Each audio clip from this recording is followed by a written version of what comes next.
сайн байцгаана уу? Намайг Эрдэнэ Өрн гэдэг. Би 2013 онд Зуншиг инээд тэгээд энэ хөрсөг хэллэгийн ном гаргаж ирсэн юм аа.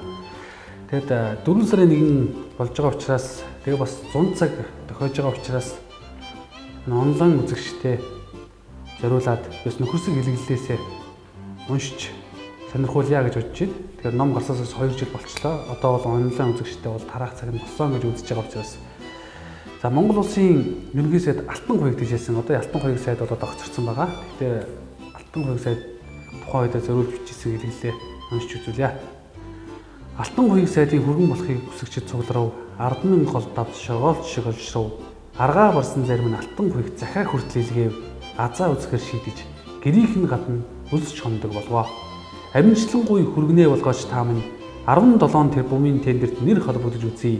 Амьд яваа наснда ажиллаад бол чадахгүйгээс хойш Алтан хуйг тантай ойр байж их мөнгөний бараа харьяа. Бүр болохгүйг та минь намайг баруун юм уу зүүн аймгийн засаг дарга болгочих. Томилтоор орон нутагт очих чинь тос жухтах ланд 200 тай болох гэсэн юм аа. Бас нэг зүйлийг танд захиж хэлэхэд бурхан халдун уулан дахиж явирахаар явахдаа төөрөх үлтгэлээ эртнээ сангаж талах хям өвтөлж яваарай өссөн шүү гэж таны хүргэн болохыг хүсэгчид сануулж байна.